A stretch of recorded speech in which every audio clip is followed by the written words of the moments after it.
Friday Forum. I'm Courtney Nelson, president of City Club. For 100 years, City Club of Portland is where civic-minded people come together to make Portland and Oregon a better place for everyone to live, work, and explore. We're gathered at the Sentinel Hotel along with all of you listening on OPB or viewing on Portland Community Media or YouTube. The generous support of City Club's corporate and media partners enables us to put on the state's best civic programs week after week. Our media partner is Oregon Business Magazine, and our current Friday Forum sponsors are Avangrid Renewables, Airbnb, McKinley Irvin, AARP, and Uber. Please join me in showing our appreciation for our sponsors.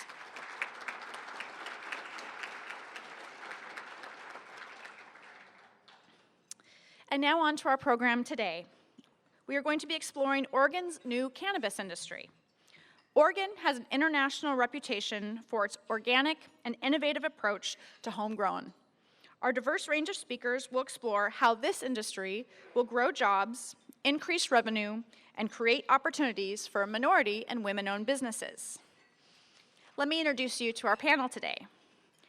Jenny Diggles is the Vice President of Capital Development and MacArthur Investments, which invests exclusively in the cannabis industry.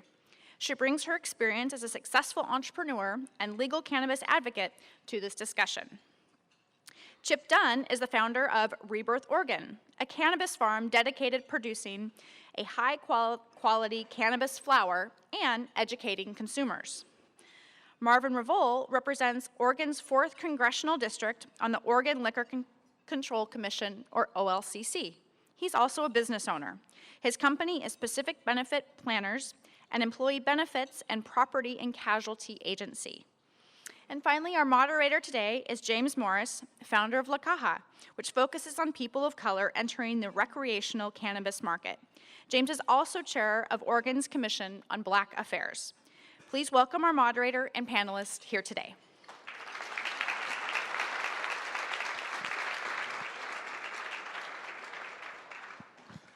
Thank you, Courtney. And so as we get started here, I would like to ask Jenny a question. What are the biggest issues currently facing the lending process for both existing and new businesses in the Oregon cannabis industry? And how do you go about evaluating those existing businesses, those existing business financials in such a young industry? I love that I get to start off with this. This is a very different industry. It's very complicated. And for those who are involved, you already know this. But those who are not involved, this may be news to you, but we can't use traditional banks. So one of the biggest challenges that we encounter is how do you deal with money when you can't use a federally insured bank? In the state of Oregon, we do have certain protections. We can work with some state credit unions, and they allow for these provisions. But at a higher level, to understand it just a little bit more, we're dealing with money that while it's legal in our state, the federal government still considers this illegal. So it becomes a big challenge for banks to take this money in, to loan it out, and to deal with it. So for us, as an entity, we deal with this challenge as well. And when we're looking at businesses to invest in, this is a big challenge. This is not like investing in another company where you can say, hey, show me your books, let me log into your accounting system, let me look at your bank accounts. It doesn't exist. So you have to then really start to evaluate people on their character, what they're doing, their word, and understanding the mechanics of their business model. So it makes it more a little human, I would say, when it comes to how we evaluate these opportunities, but the challenges will always remain for now. We do have some good state banks here that will work with these companies, but they pay higher fees. So it's quite a challenge. Okay, and Chip, what are the largest challenges that you face in making the move to retail from medical? The biggest challenge is learning how to apply the laws as they're given out by the OLCC and making sure that you have your due diligence done when it comes to applying them to the processes that it's going to take to either secure a piece of real estate for growing, or whether it's to make sure that you have the infrastructure in place to move forward in opening up a business. The rules change periodically, and I think the biggest thing is it's important to stay in tune with what's going on at the OLCC level so that that transition is simple. All right. And Commissioner Revoal, this is a topic that a lot of people discuss inside of the cannabis space, and that's taxation and fees. So when you take a look at Oregon's taxation and their fee structure, how does that compare with, say, Colorado or Washington? Well, thank you. First off, before I answer that question, there are many people who really aren't aware of what our mission is at OLCC. And if I could, our mission really is to support businesses, public safety, and communities' livability through education, then enforcement of liquor and marijuana laws. That's what we do. That's who we are. And when we look at what we've done over the years as far as the revenues that we've collected that helps the state, in the last biennium, the OLCC turned over to the state of Oregon for liquor, beer, wine, $1.2 billion. That money all goes toward the cities and counties and the communities where that revenue comes from. When we're talking about the taxes that are being collected to date on the sale of cannabis or marijuana products, through September, we're at 42 million. Now, I'm often saying, when I'm doing 1.2 billion, I'm at 40 million. Guess where my loyalties lie? So, 42 million, basically 41 and some change. When we look at Colorado and other states, one of the best things to date that we've done is, one, we don't have a constitutional amendment as far as our ballot measure 91. So it can be changed, it can be tweaked.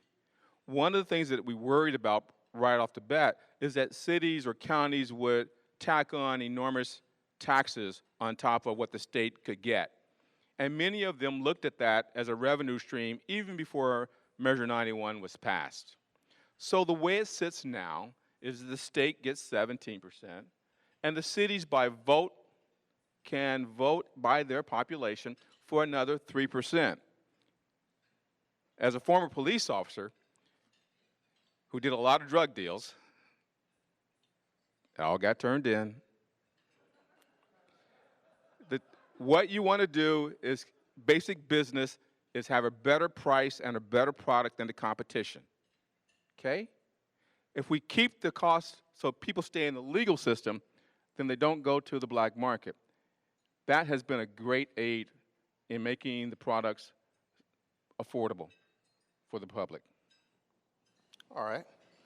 And Jenny, when we begin to look at the deals that you've done at MacArthur that have happened, and one of the things that we spoke about in the very beginning here, as far as in the introduction, is a focus on communities of color. And so, have you seen, a diverse population stepping forward, looking for lending from MacArthur Capital? I have. I'm really proud of the cannabis community in Oregon. I feel like we have a very diverse group of professionals who work in this industry.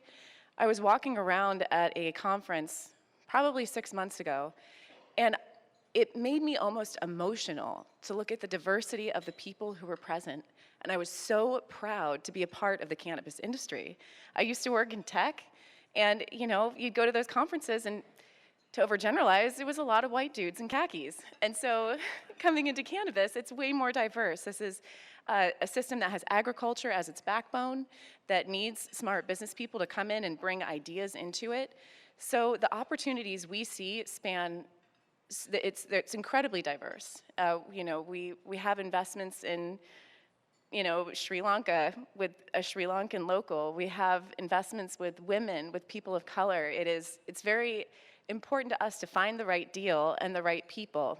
And so while we don't necessarily say we are only looking for deals in those categories, I'm really thankful to see that the opportunities that have come to us are very diverse, and I kind of credit this industry for that, just the nature of it. For those of you listening on OPB, this is City Club of Portland's Friday Forum. I'm James Morris, Chair of Oregon. Today we're exploring the Oregon cannabis industry with OLCC's Commissioner Marvin Revoal, Vice President at MacArthur Capital, Diggles, and Chip Dunn, founder of ReBirth Oregon. And so on top of that question, Jenny, just to follow up, as far as you serving those particular types of communities, how would someone find you?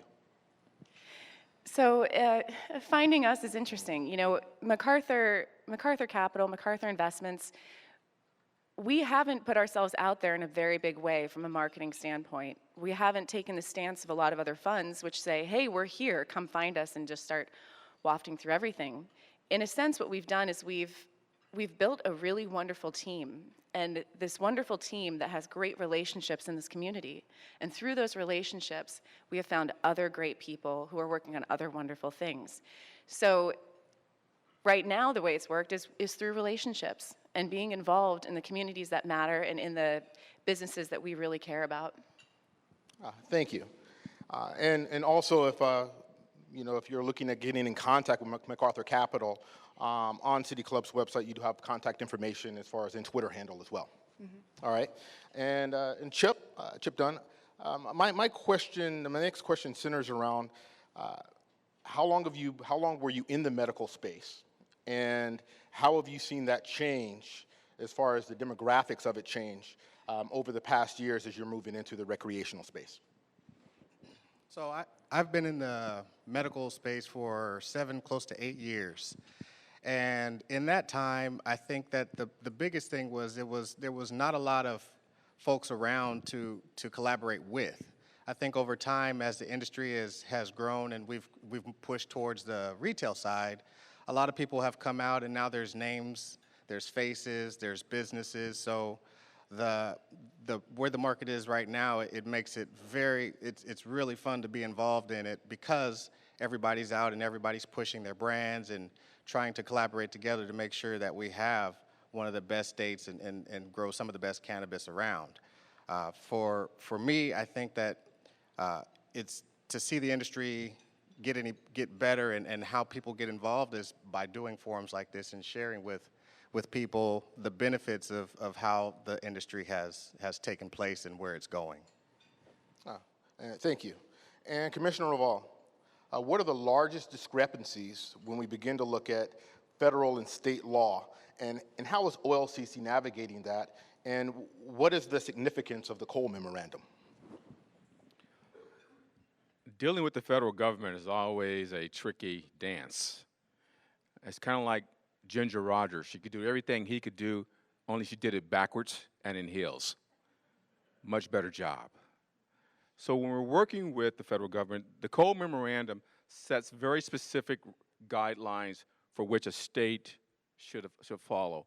And if you're not familiar with that, please go to our website and get that. Primarily of that is to keep it out of the criminal element, to keep it away from minors, to keep it away from firearms. So when we're looking at that, everything that we've tried to design and work with is around those. In addition to that, it was very important for us to learn from the industry. We spent about 90 days, 3 months, going all over the state, listening to men and women who had done it. We'd never done it before. Yes, we've helped create industries, the brewers, the cider, but this was a very different way of doing business, getting people to stop what many of them had been doing and try a new way, become legitimate businessmen and women, to contribute to themselves and their families. And so as long as we keep those rules in play, we have great help from the legislature because it changes and helps us move forward. We'll continue to work at that. One of the things we tell the industry and we tell the public is, if we're too strict initially, we'll dial it back. If we're too lean, we'll make it more strict. Bear with us. We're not experts, and we'll continue to try to get it right. We won't embarrass you. And Jenny, as we take a look at Colorado and Washington, and since they were established a little bit before us, how does MacArthur Capital look towards them as they move forward in Oregon and doing business and lending in Oregon, or do you at all? We love Oregon. You know, most of our investments are rooted here. And Oregon has been very favorable to business owners and investors, which is why we've chosen this state as the backbone of our operations and what we do. We do have one small investment in Colorado, and we haven't really touched Washington. And the reason for this is that every single state that allows cannabis, whether it's medical or recreational, they have different rules. And those different rules can create all sorts of roadblocks for businesses coming in. So for example, we haven't really looked at Washington State because Washington State doesn't allow for distributors. I know that doesn't sound like too much to people, but if you think about this, if you're a business and you're making an edible and you're in Washington State and you want to get that into 400 different dispensaries, you, as that business owner, are responsible for distributing it to 400 different dispensaries. So this really restricts what businesses are capable of doing and how they can grow. Colorado also has their own interesting rules and taxes that are based off of each of the different counties and municipalities. But we always keep our eye on what's going on in all of these states. We're keeping an eye on California very closely to see what happens there. But for now, Oregon has been absolutely the most favorable place to set up a cannabis business. Thank you. And Commissioner Revoal, well, you know, now that we've gotten all this information in, and you can go to you can actually go to OLCC's website, and it'll give you a lot of information and statistics. But one of the pieces that I like to look at, and I'm sure that a lot of our listeners would like to look at as well, is there a current demographic breakdown of licensee holders right now? Not at this point. The data is still coming in. Remember, we've really just have gone live recreationally first of the month. You know, that's live for recreational. That's what we're pushing for. We're working on our final rules. We'll start to study it more. There are over 1,500 licenses that have been issued so far out there of all types, including labs. We have 5 licenses that you can go for. And so as that information comes in from those businesses, we're going to treat it like any other business. We'll be able to glean data and make adjustments. Put information out to the business community, the cannabis business community. We held a lot of listening sessions, putting information out from a business perspective. So as that information comes in, we'll put that out. Okay. And Chip, you know, now that you stepped into this, moving towards this retail space, as far as this recreational market space, how are you looking at funding that? Are you looking at having the conversations, we'll say, Jenny, after this, or do you have another idea of funding the next step for you? Yeah, so funding is, for myself, I have a few projects where I'm looking to vertically integrate and do the growing side and do the dispensing side and a few other pieces of the business. And as the funding needs come to me, then I will be looking to people like Jenny. But for now, my goal is to make sure that I can get as far as I can with my own funding to make sure that I can secure as much of the business as possible. And this next question goes to whoever wants to answer it, but it's how are we looking at, say, Colorado and Washington and things that they've done, and how are we looking at avoiding some of those things? And then also in the same scope is, are we thinking about California coming online with the end of the, with this election upcoming? Is that going to affect how business operates on a day-to-day here in Oregon? I'll go first. So one of the things that I look to these other states is I'm realizing that once cannabis is on a ballot once, it's going to be there almost every single year because, like you mentioned, there are rules that you may have to tighten. There's rules that you'll have to loosen. Something I learned recently that I thought was very fascinating about Colorado is they're getting nervous about California and Nevada passing recreational. And the reason for that is this last year, Colorado got $150 million extra because of tourism. And so they're looking at California and Nevada and saying, well, shoot, we're going to lose the tourist aspect. So this year on their ballot, they have a new measure, and this is fascinating. They're now going to, if this passes, potentially issue licenses to businesses that are not cannabis related. So this would be a restaurant could hold a cannabis license and serve infused foods. It could be a laundromat that lets you vape in the back room. It could be a variety of things. So it's pretty cool to watch what they're doing.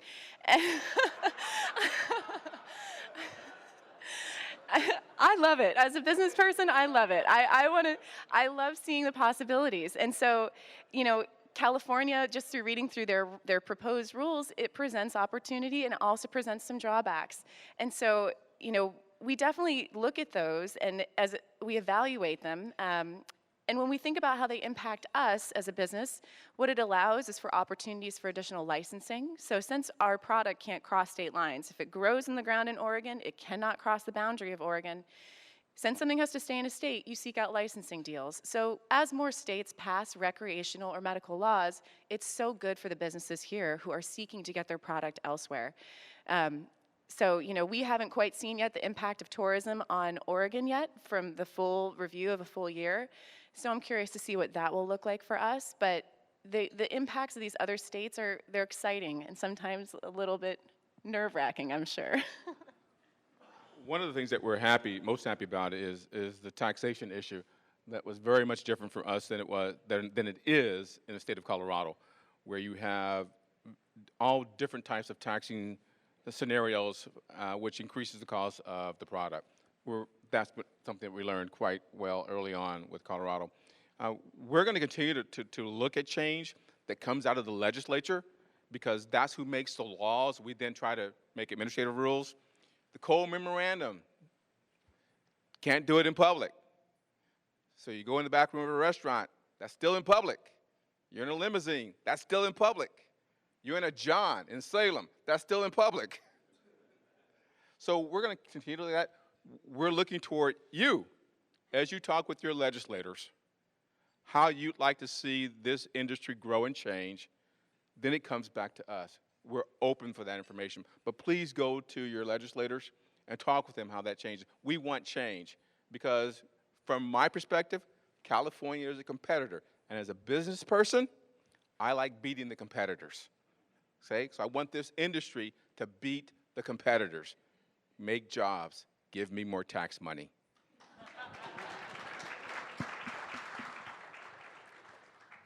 I'd like to say it's also exciting for me to see the competition. I don't shy away from the competition because I do think that Oregon grows the best cannabis around.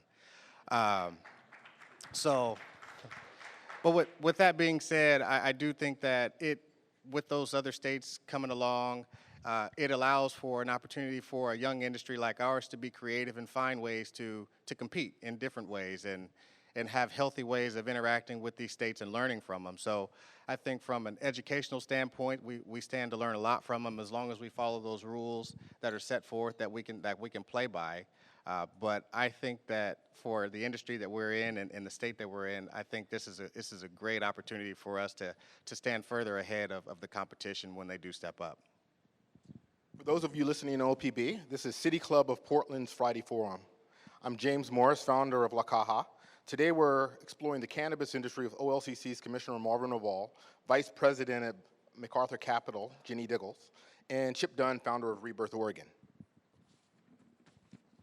And so now I have a question that I was just handed that I want to throw out there as well, and it has to do with energy. Could you please address what is being done about the vast amount of electricity being used by this fledgling industry? So this was a really learning stage for us. I think I was in Southern Oregon the first time that a city manager showed up and talked to us about energy. I said, what do you mean energy? And the individual was from Forest Grove and said, if we had a large grow operation in Forest Grove, because where that community gets their power from, it could double the electric rates for everybody in the city. Everybody from one industry.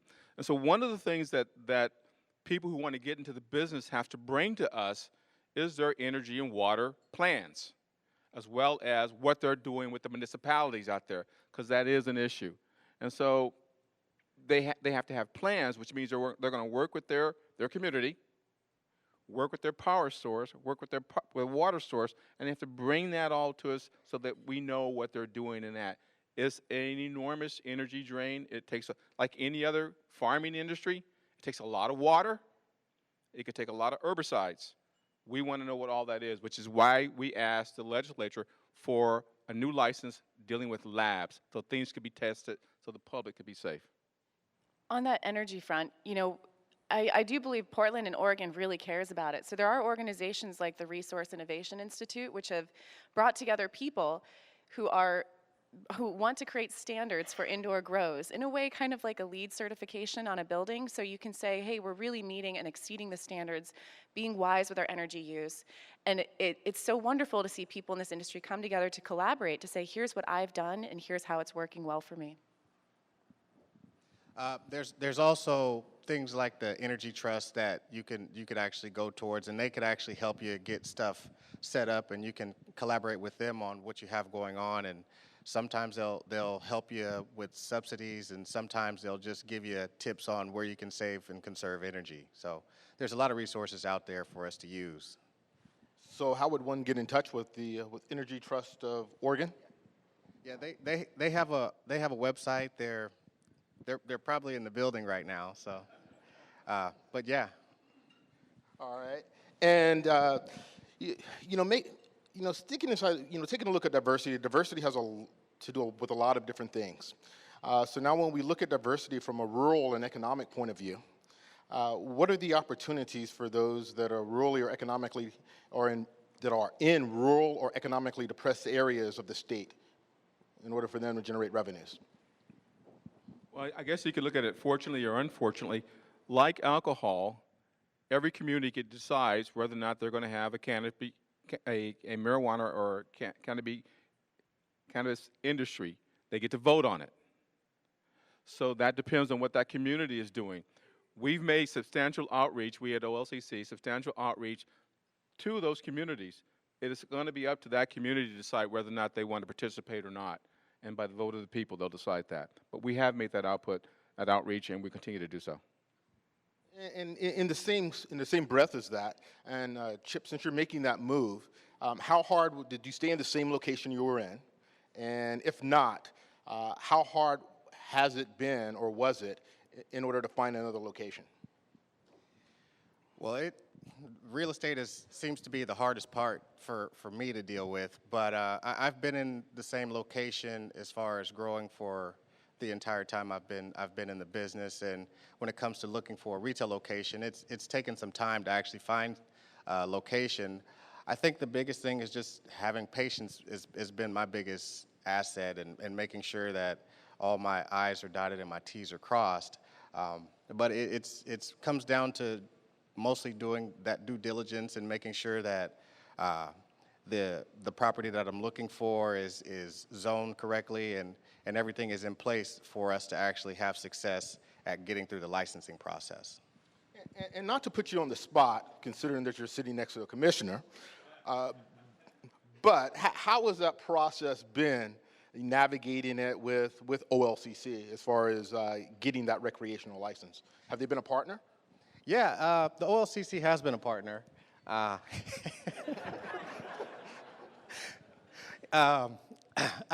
would say the way the rules come out, and Commissioner Revoal mentioned it earlier about how if they're too lenient on something, they'll tighten up, and if they're too hard on something, they'll loosen up. But for me, going through this process, it's been pretty convenient to work with them, because I know that as I'm going through the process, they're looking at ways to improve the process. So as long as I stay with my head in the law and understanding the rules and how they're being implemented, it makes my process that much easier. I can't say it's simple by any means, but I don't think it's supposed to be. I do think that it should take some time to get through the process, and it has. But it's something that has been pretty easy, not easy for me, but it's been a fun experience, because I've paid attention to what the rules are and how they're changing, and just trying to implement them and go at a steady pace and not try to push it faster than it's supposed to go. Okay.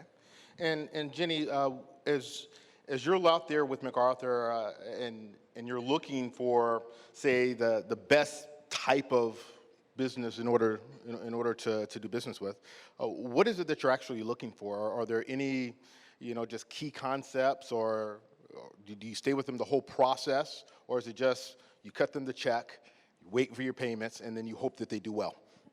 Well, the way that we work is we definitely stay involved in the whole process. So, you know, with this industry, as it's developing and growing, there are some really wonderful operators who have built very good businesses. But they reach a certain point where they can't take it any further and they want to. And so that's where we really love to come alongside and say, let us help with that burden. Let us help with the operations and finance. Let us help with the legal, these things that can really consume a lot of a business owner's time. And let's set these business owners free to do what they're really good at. So our team stays very involved all along the way. And we also like investing in businesses that can work well together, that play well nicely in the sandbox. So one company can create something that another company in the portfolio needs. We love that. And so we definitely take, we hold the hands of our business partners, of the people we invest in the whole way through. Excellent. And labeling. So I think we know where this question is going, Commissioner Revoal. As we take a look at labeling, and it's some of the laws that other states have passed around labeling with edibles, meaning that every edible has to be labeled. What is happening in Oregon to ensure such a safety measure? So right off the bat, guys, remember there's a difference between labeling and packaging. Okay? Packaging is how you put your product in so it can be shipped or opened up or resealed. We've just instituted new rules and regulations around that. We're working with other state organizations, so that's in place now. And you can go to our website and actually see what the pictures look like. Now, it's packaging. Labeling. What do you say it's going to do? What's in it? Okay? How big the font has to be. You know? We understand there's free speech involved, but we're going to be very protective in some of those areas. And we just came out, we're changing some of the rules and regulations as to what that product can be called. Girl Scout cookies is out of the question. Some of you don't know that it already exists. But guess who gets to control that now? Those things that appeal to children will have to be changed. Period. So now you've been educated, now the enforcement. So that's what we're looking at. What's the package? Not everything has to be childproof. It depends on what it is. But go to the site, take a look at your industry. Remember, this is not my industry. This is your industry. What we're putting in place is based on what we got from your industry. It's not designed simply to increase the cost of you doing business. That's not where we are. It is designed to have a pleasurable buying experience to the consumer and a safe buying experience to the consumer, just like what we do on the alcohol or spirit side. And before I open it up for questions from the audience, as far as the lineup at the microphone, I do have some questions that were handed to me. And so the first one of those, I think that goes towards you, Jenny, with when looking at companies to invest in, do you evaluate how they approach energy and water conservation within facility operations? Yes, from the perspective of what does it cost? You know, when we acquired our first grow, I remember hearing what the power bill was, and I was shocked. You know, I had never heard of a power bill so high and having to put a deposit down of $5,000 to cover the first and last month. I was like, wow, this is really high. So from the perspective of what it costs, yes, absolutely. We do evaluate that, and we do care what is happening inside of the operation in terms of how they're growing. Is it being done ethically? Is this being done cleanly? Are we using, you know, no pesticides? Is this organic? So we do care, but I would say that the emphasis on the care, to be quite frank, is really what is it costing and how do we reduce that? Okay. And Marvin, what licenses does the OLCC issue in regards to cannabis, and which licenses are being issued the most? So we have 5 licenses. We have a lab, we have a processor, a producer, a retailer, and a wholesaler. This is something that we learned, that as a business person, you can have basically all the licenses, although I don't know why you want to be a lab and a wholesaler. We might have a conflict in that one. But those are the 5 licenses that are out there. Like I said earlier, about 1,500 licenses have been issued so far. Most of those licenses have been in the major metropolitan communities, such as the Washington County, Clackamas County, Multnomah County, and Lane County. The labs are dispersed throughout the state, which is very good. So most of those are going to be in the retail and the grow areas for that. And in the same breath, as far as those areas, we have areas of the state as far as where they're not going to participate in licensing those in cannabis. From a sharing of tax revenue, how does that affect them? You don't play, you don't get. So when the city next to you is unveiling their brand new fire truck. Well, that's called competition, boys and girls. And this is for everyone. What credit unions other than MAPS is available for cannabis businesses?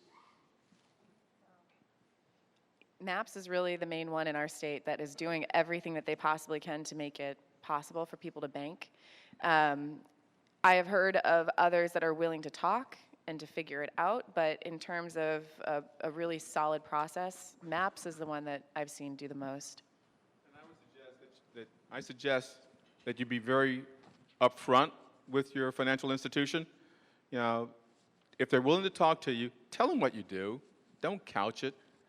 Tell them what you do because they'll want to do business with you. If you lie to them, you're going to have a problem. Okay, so let's now go to the audience for some questions.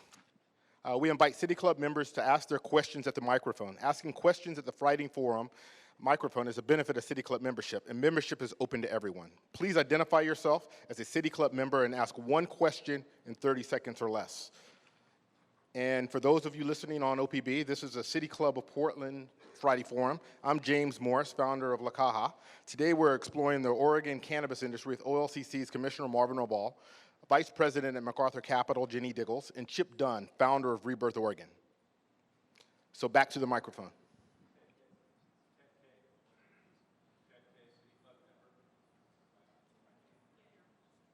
Can try, there we go. Ted K, City Club member.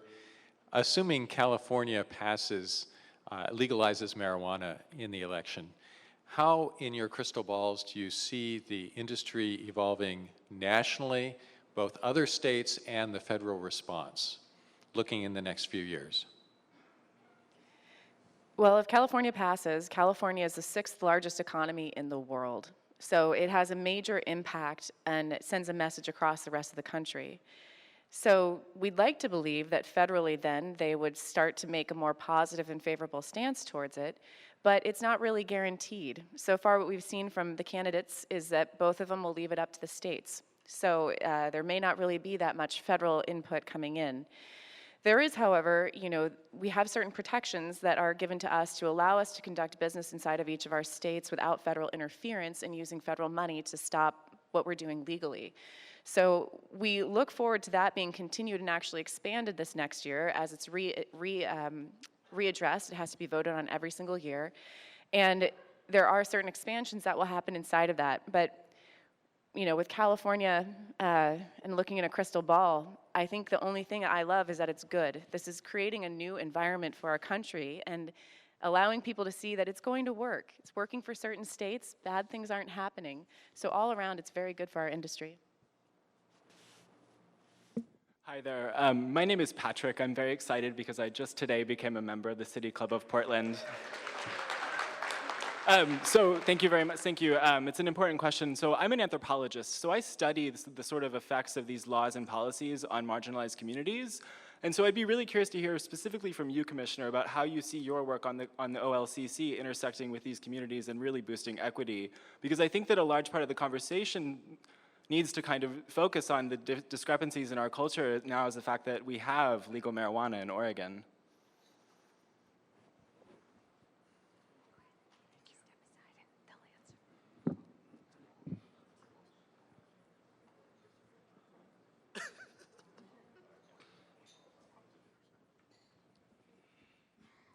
One of the things we've done as far as getting people back involved who were perhaps disenfranchised before is to open up a process that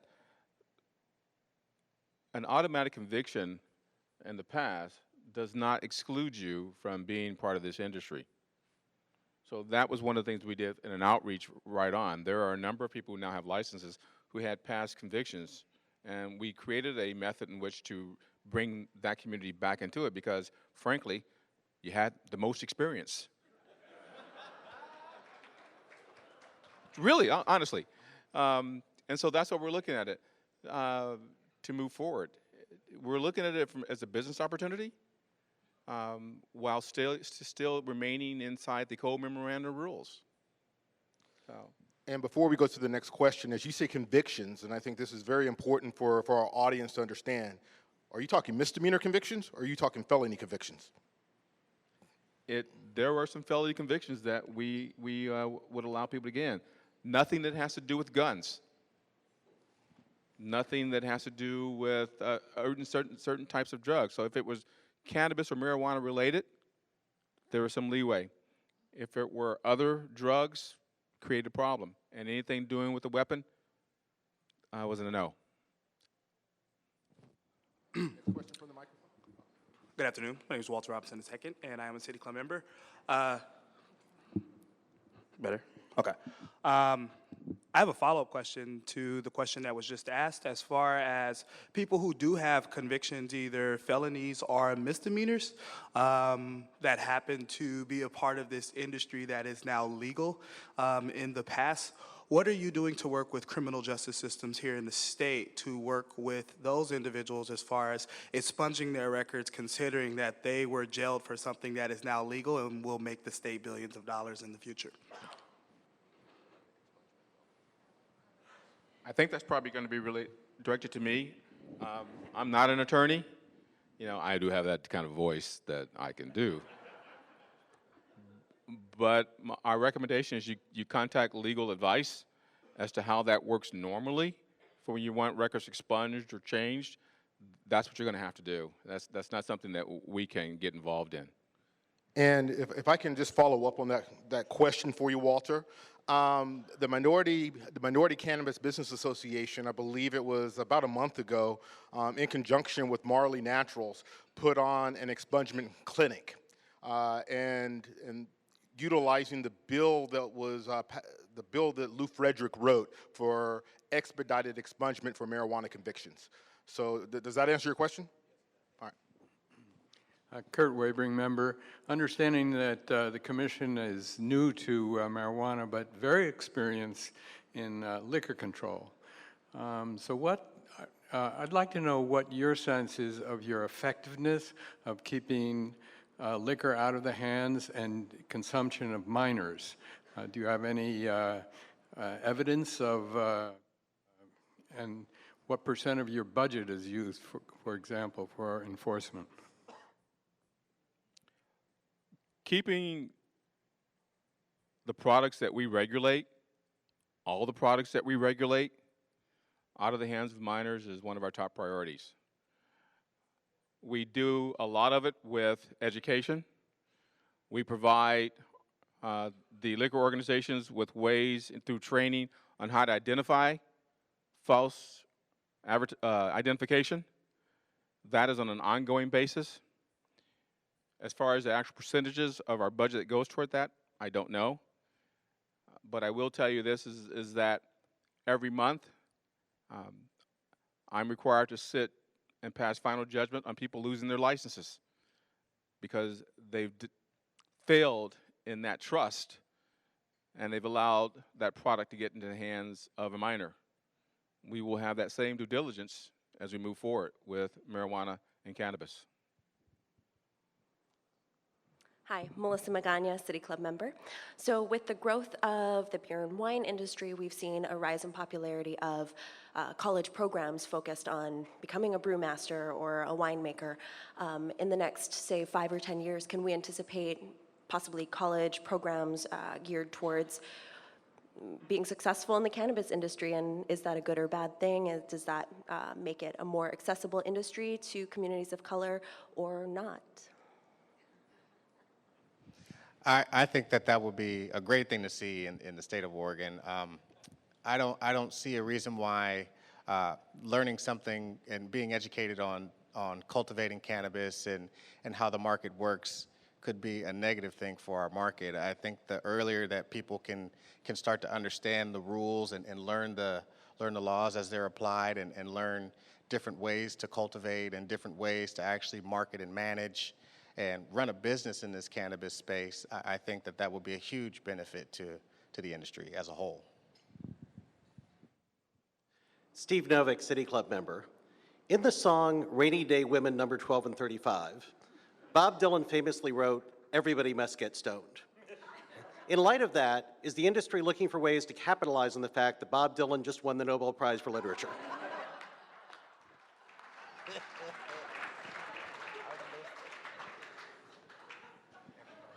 I think that would be I think that's an excellent question for those that are that hold licenses inside the cannabis space.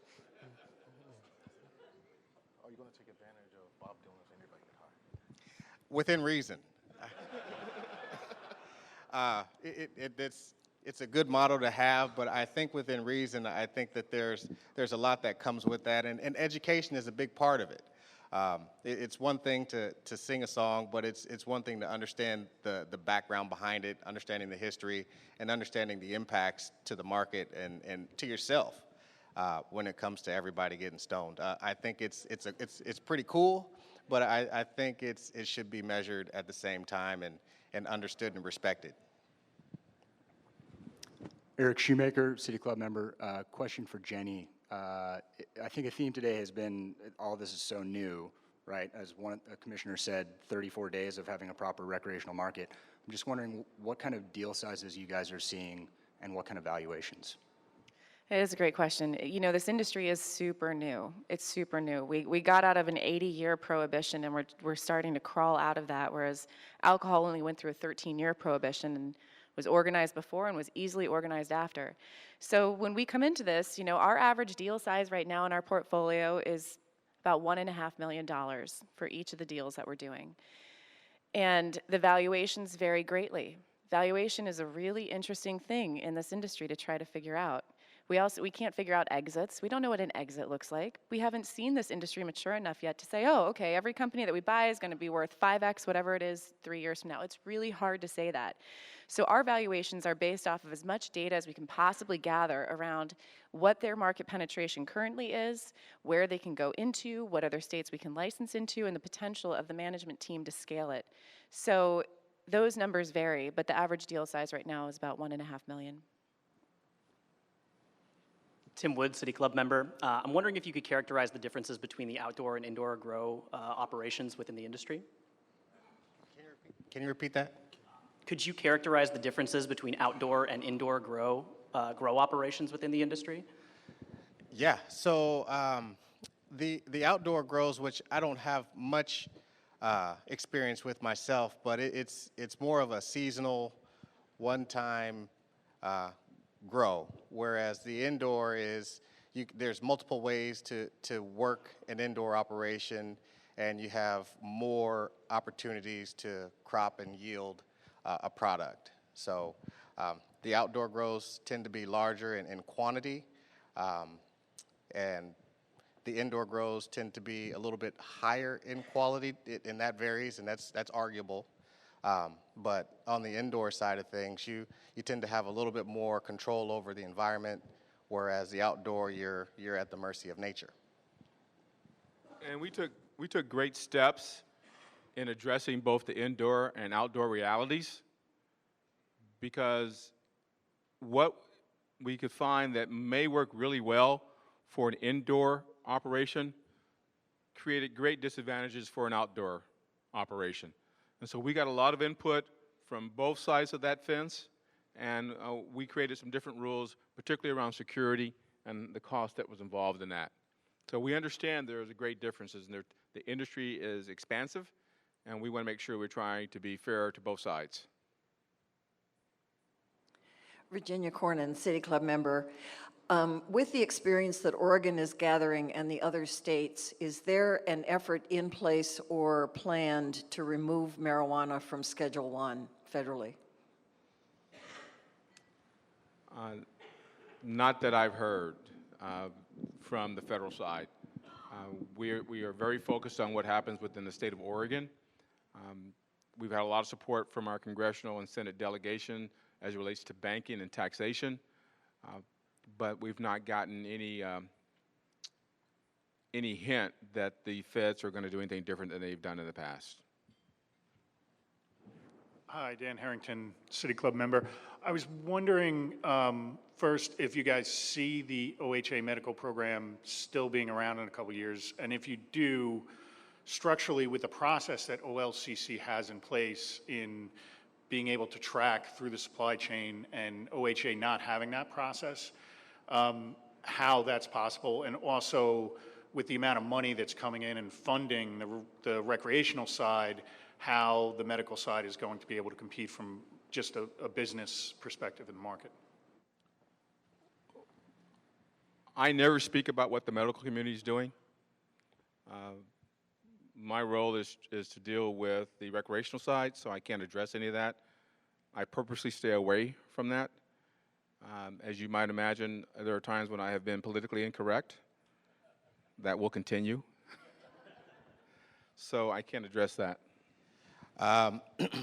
From what I understand, there will be, as things evolve, there will still continue to be a medical market. I don't know exactly how big or what's going on or for how long. But from what I understand in the short term, I think that there will be a little bit of the medical marijuana market still in place. But I really can't speak to the true facts of where it's going or how it will look down the road. Courtney Nelson, City Club member.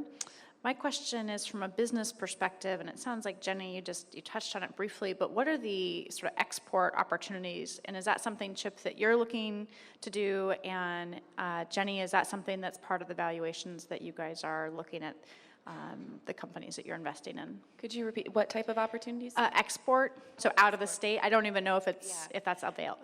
Right.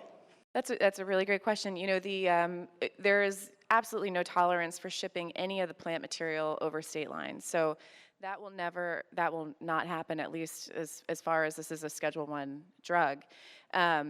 But there are opportunities for businesses that are building things that can then license in other states, or we can build things like an extract device and ship that anywhere because it's a medical product and it doesn't come with the plant material in it.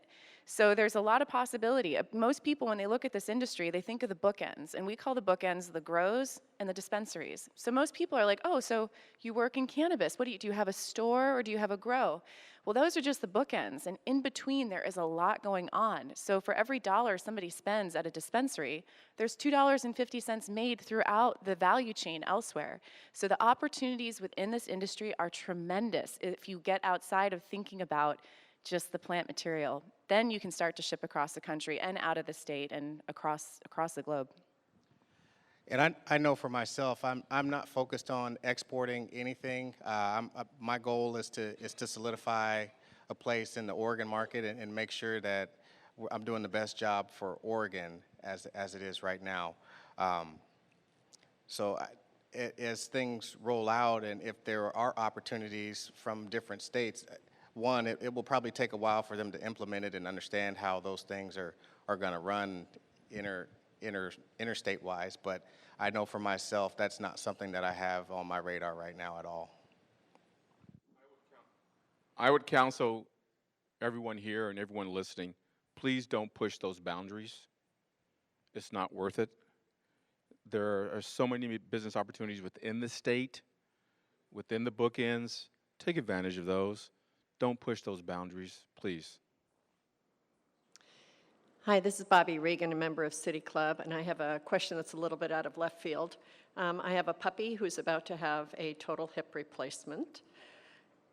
Has there been much research done on the medicinal benefits of marijuana for pets in terms of pain management, anxiety, any of those things that humans use it for? I have someone I can introduce you to, and there hasn't been much research done. There isn't even really licensing right now to allow for cannabis to be delivered to animals. So that's been something that's been an odd gray area. And so the people who are doing that, who are using cannabis to treat their pets, are doing this on their own accord and figuring it out. There are some professionals in this industry who understand animals and understand healthcare and can do it a little bit more intelligently, but there hasn't been anything really sanctioned yet. Okay, and now for the last question. Colin Jones, City Club member. Earlier we were talking a little bit about competition, and so I'm wondering if there are things that we can do either at a state level or at a local level, as we've done with beer and wine and other craft industries, to make our industry here more competitive. I'd say collaboration is the best way to work within Oregon. I know nowadays there's a lot of businesses and there's a lot of opportunities out there through different events and things like this where people can come together and talk about what they have going on. And I think that that's the best way to continue to grow our industry and make sure that we continue to be a step or two ahead of any other markets that are coming into the cannabis space. And to the point that you made earlier, there are 5 measures throughout the country right now that are up for marijuana of some type or another. It's going to take those states time to get their acts together, so to speak. There's a lot to do. Take this time, 2, 3, 5 years, to cooperate with each other, to work with your legislators. Remember, this is not a constitutional amendment. The rules and laws can be changed, and that's what we'll change on. Take this time to enhance what you're doing and move forward, because it's going to take those states time to take advantage of that downtime. And just for a short question so we can close it up, 10 years from now, where will you be, and from the industry-wise, and where do you want the state of Oregon to be industry-wise? Jenny? I know where I want the state of Oregon to be. I want Oregon to be the absolute premier destination and knowledge base of what cannabis is and what it can be. And so where I would personally like to be is continuing to push the boundaries of this. I like being on the edge. I like pushing things forward. So whether that means our whole country at that point has it legal and I'm pushing boundaries forward and somewhere else, that's what I'll continue to do, because I believe that's in the best interest of this industry and the best interest of people. Well, in 10 years, I think Oregon will be one of the leaders in the cannabis space. I think we have been for a long time, for a lot of years. And in 10 years for myself, I want to be in a position to be able to help people along and make sure that others that come after we've already had our opportunities and have our businesses established to have an opportunity to get in there wherever the industry has gone by that point. I want to be there as someone who can help them have just as good of an opportunity as I've been given. I identified this when the measure was passed and we're doing our state tours, that in 10 years, I want Oregon to be the Silicon Valley of marijuana and cannabis in the country. That's what I want.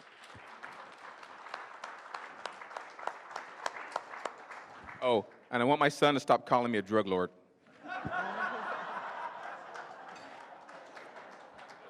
James, how about you? What's your thought in 10 years? Well, I definitely want Oregon to be the center of the cannabis industry, not just on the West Coast and not just in the United States, but in the world. And I mean that along the lines of that everybody who wants to be involved, they can be involved, whether it is you're a lawyer, a CPA, whether you have a small store, whatever you're doing. If you seek this as being your dream, I want Oregon to be a place where you can make it your dream. Fantastic. Please join me in thanking our wonderful panel today. Jenny, Marvin, Chip, and James. Please also join me in thanking Bryce Bennett and Jerry Cohen of the Friday Forum Committee for putting this on.